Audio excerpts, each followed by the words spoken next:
Bom dia, queridos. Que a graça e a paz do Senhor Jesus Cristo, que a paz divina desça sobre a sua casa, sobre a sua vida, sobre a sua família. Jesus, quando ele estava ensinando e instruindo os seus discípulos, que eram mais de 70, ele disse isso: ide, e quando você chegar numa casa, você dizei, paz seja convosco. E se essas pessoas não crerem, não receberem, a paz vai voltar a vocês.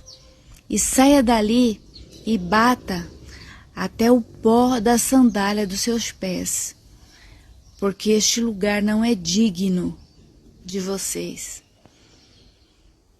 Lucas 10, sabe? É importante depois, se vocês tiverem um tempo, tire um tempo para ler o capítulo inteiro. Mas o que eu queria dar ênfase aqui é sobre a mudança. Nós mudamos. Nós colocamos como se tivesse um marco. O que Jesus ensinou ficou lá atrás, ficou para os discípulos.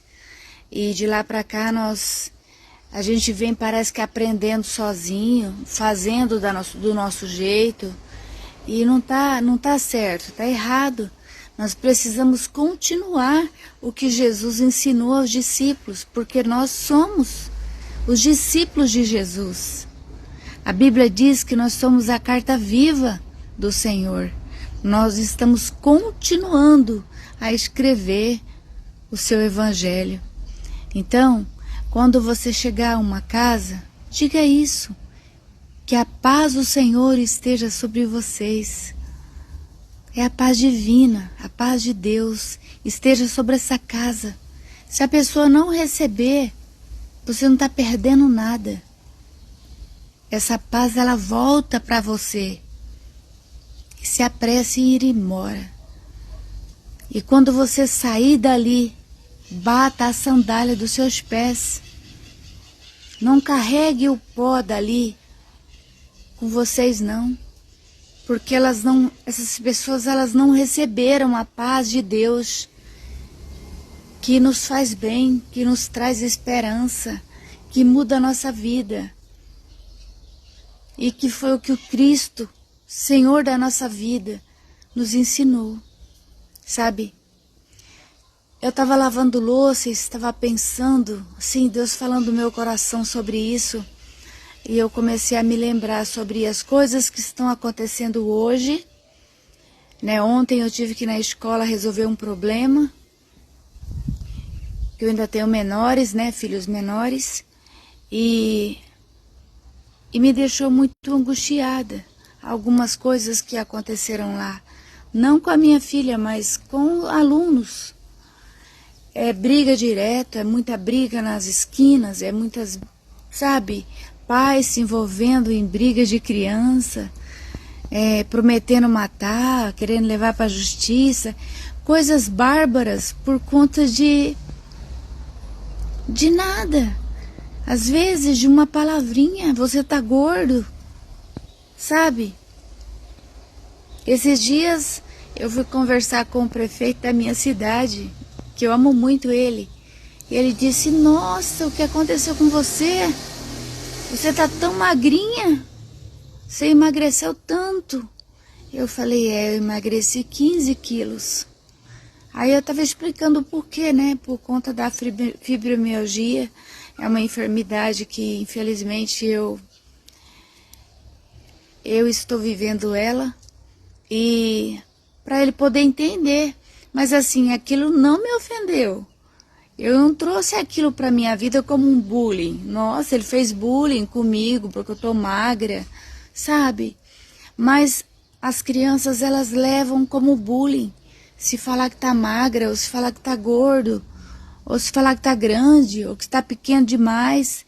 Não se pode falar mais nada, tudo é bullying. E tudo tem que ser feito ata e levado ao Ministério Público, ao núcleo, ao Ministério Público. E isso vai prejudicando a vida do aluno, que deseja sair do colégio e ir para um outro colégio, que às vezes fica tão distante da sua moradia, faz mal para os pais, porque eles não sabem o que vão fazer.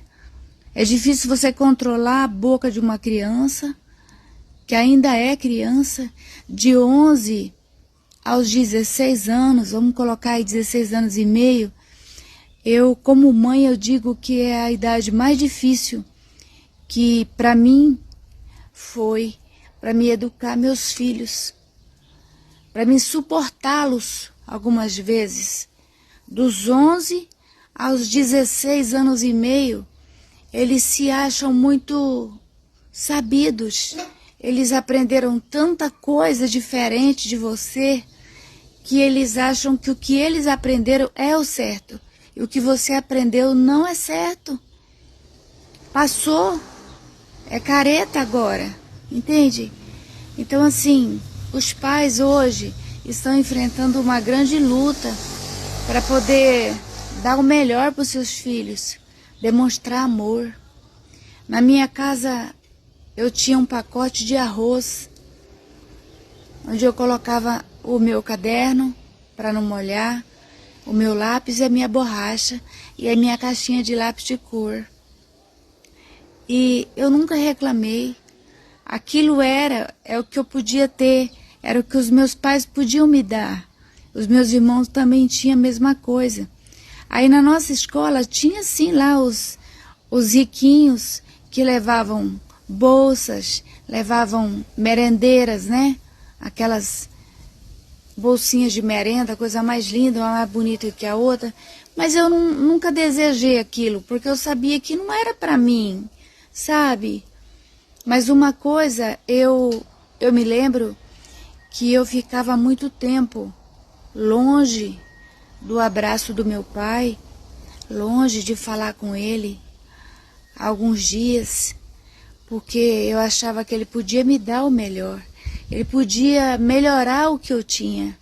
Ele poderia, pelo menos, me dar um conga, na época era conga, né? Que é um tênis parecido com All Star, para eu ir para a escola. Eu ia de chinelo. E eu não reclamava com ele, mas eu ficava de bico. Eu ia deitar mais cedo, ia deitar chorando. Enquanto meu pai estava na sala, eu poderia estar ali com meu pai. A minha mãe na cozinha cuidando do almoço do outro dia, porque a gente ia levar para a roça. Então não se tinha tempo, mas eu podia estar ali com a minha mãe, ajudando ela a descascar uma cebola, fazer alguma coisa. Mas não, eu estava na minha cama deitada com o bico, chorando, porque... Por que eles não faziam melhor por nós? Por que o dinheiro que a gente recebia nas colheitas não era para comprar também essas coisas? Depois que eu me tornei mãe, é que eu consegui entender que não é apenas uma bolsa que a gente precisa comprar. Não é tudo que a gente trabalha, tudo que a gente recebe, não se resume apenas em uma bolsa escolar, um caderno e coisas chiques para os meus filhos, para que os outros alunos não tirem sarros. Eu tenho água, tenho luz, tenho alimentação. O meu pai nunca deixou cortar uma luz da nossa casa, nunca deixou cortar uma água. Então hoje eu entendo o que ele dava prioridade, o que ele levava como honra. Se eu podia levar o meu caderno no braço, eu poderia então carregá-lo e aquele dinheiro poderia ser usado para que a gente não passasse dias na escuridão, vergonha, falta de comida, falta de roupa, sabe? Hoje, como adulto, eu entendo. Hoje, como mãe, eu entendo. Mas demorou tanto para eu entender. Graças a Deus que eu entendi em tempo, para que eu pudesse retribuir o amor que Ele me deu. Porque cuidar de mim, não deixar cortar a luz para que eu tivesse luz, era amor. Ele não deixar cortar a água para que eu pudesse ter água para tomar banho, sabe? Para tomar. Era amor. Tudo que ele fez para que não faltasse na nossa mesa o pão, nunca faltou, nunca faltou. Era amor dele e da minha mãe. Hoje eu entendo. E graças a Deus eu entendi isso a tempo para retribuir. Para, antes dele ir embora desse mundo, eu abraçá-lo e dizer a ele o quanto eu o amo. Amanhã é Dia dos Pais. E eu não tenho ele para dar um abraço. Sabe, eu trocaria qualquer coisa, qualquer bem, para ter ele 5 minutos, para me abraçar e dizer o quanto eu o amo. Ele foi embora sabendo que eu o amava. Mas tem muitos pais indo embora sem saber o quanto seu filho te ama. A maior riqueza que um pai pode dar a um filho é um abraço e um eu te amo, meu filho. Tenho orgulho de você.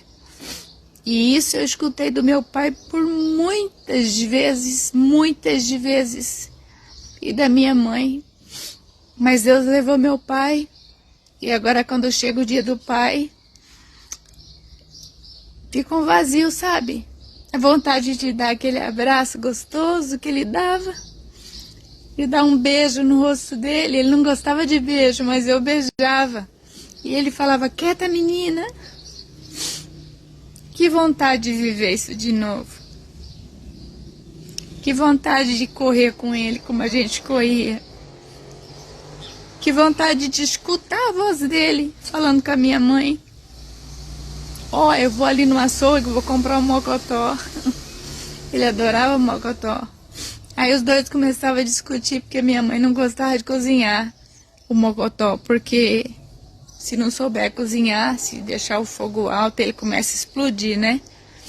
Então ela não gostava, porque uma vez explodiu e sujou a casa inteira. Aí ela falava, compra outra carne, compra outra coisa, não compra mocotó não. Aí muitas vezes eu pedia pra ele, falava, rapaz, leva pra minha casa que eu cozinho pro senhor. Sabe? Isso pra mim era um prazer, ter essa comunhão, ter esse apego, esse amor. Isso não há dinheiro no mundo que pague. Então eu queria aqui deixar uma reflexão para você que é pai, para você que é mãe. Chegue mais próximo dos seus filhos. Explique para eles que essas coisas supérfluas, elas não têm importâncias, sabe? Elas não têm nenhuma importância. Daqui a pouco tudo já mudou, tudo já se transformou. Você compra para uma criança de 10 anos, 2 anos depois ela não está usando mais, porque já não se tem necessidade. Entende? Para que ter que levar uma merendeira, se lá na escola tem uma merenda maravilhosa? Por que eu tenho que xingar o meu amiguinho da escola, da sala de aula, porque ele tá bravo xingando? Deixa ele xingar sozinho, sabe? O espetáculo de um palhaço, ele só existe até o momento que tiver espectadores. A partir do momento que os espectadores forem embora, não existe mais plateia, o palhaço para de fazer palhaçada. Ele não faz sozinho, ele não faz para ele faz para os outros. Então, se você estiver vivendo isso, essa palhaçada, esses espetáculos de alguns palhaços no bom sentido, não estou aqui xingando ninguém, mas assim, sabe, fazendo espetáculos para alguém dar risada, para alguém entrar na dele e xingar também, e falar também contra o professor, contra o amiguinho. Sai dali, vai para outro lugar, não faça parte daquilo. Quando ele vê que ele está sozinho, não tem plateia, não tem ninguém assistindo, ninguém tá gostando, ele vai calar a boca, ele vai parar, sabe? O espetáculo vai cessar. Não existe espetáculo sem espectadores, sem plateia. Não existe. Então escreva a tua vida, seja diferente. Por alguns anos eu perdi essa comunhão com meu pai, com a minha mãe, por ficar de bico e dormir mais cedo, porque eu não tinha uma camiseta nova, porque eu não tinha um tênis novo, eu tinha que usar um calçado de outra pessoa, sabe? E hoje, sendo mãe, eu entendo perfeitamente que não é fácil dar conta de tudo. Não é fácil. Mas uma coisa que nunca faltou na minha casa, nunca faltou na minha casa, foi a ternura, foi o carinho, foi o respeito. O meu pai, ele, às vezes no final de semana, eu tava brincando de boneca, ele ia pra roça buscar alguns legumes que a gente plantava para comer, tipo quiabo, maxixe, era muitas coisas que ele plantava de tudo. E ele chegava em mim, ele estava indo sozinho, ele e os cachorros, tinha 2 cachorros que eles eram muito apegados na gente e a gente neles. E daí quando ele ia sair, ele chamava os cachorros. Quando ele me via, ele falava assim: Luzia, você não quer ir comigo lá na roça, filha? O pai vai lá buscar uma mandioca, ver o que o pai acha para trazer. Aí eu ia, sabe? Claro que eu ia. Vou sim, deixa eu avisar a mãe. Aí eu avisava a mãe e eu ia com o pai para a roça. E eram os momentos mais maravilhosos da minha vida, porque ele saía correndo na minha frente e eu corria para alcançá-lo. E a gente ia brincando como se fosse de feda, sabe? Pega-pega. Eu, meu pai e os cachorros. Eu tenho lembranças assim que eu vou levar para o túmulo. Não existe dinheiro que paga isso. Era melhor carregar o meu material dentro de um pacotinho de arroz ou de pacotinhos, eram umas sacolinhas de bala que tinha um lugar de fechar. Mas ter esse carinho, esse amor, essa ternura do meu pai, da minha mãe, do que às vezes sacrificar eles para me dar aquilo que eu queria por conta de orgulho, de bobeira, e não ter esse carinho, e não ter esse abraço. Hoje eu confesso que o abraço do meu pai me faz muita falta. Toda vez que chega Dia dos Pais eu choro muito, porque me faz falta de verdade. Eu sei que ele está num bom lugar, eu sei, ele era um homem de Deus, ele tinha uma fé gigantesca, ele me ensinou a amar a Deus, a ele, a minha mãe. Eu sei que a minha mãe sente falta dele, ela fica quieta, ela não fica reclamando, mas eu sei que ela sente falta, eu sinto falta. Então você que tem seu pai, para de bobices, sabe? Para com essas tolices. Ah, porque não conseguiu, não me deu uma camiseta nova, não me deu uma roupa nova, não me deu aquilo que eu queria, não me deu meu presente de aniversário. Se o teu pai tá aí, se ele te ama, abraça teu pai. Beija, beija, beija, beija, beija, beija, beija, beija. Eu pegava a cabecinha do meu pai, eu beijava, beijava, beijava, beijava, beijava. Ele dizia: chega menina, chega menina. Eu dizia: não pai, deixa eu te beijar. Eu te amo tanto, a sua cabeça é tão cheirosa. Porque eu sabia, eu tinha consciência de que alguns anos depois, ou alguns meses, a qualquer momento, ele estava indo embora. E esses beijos não poderiam mais acontecer. Então faça hoje, viva hoje, porque o amanhã não nos pertence. E que Deus abençoe cada um de vocês, em nome de Jesus.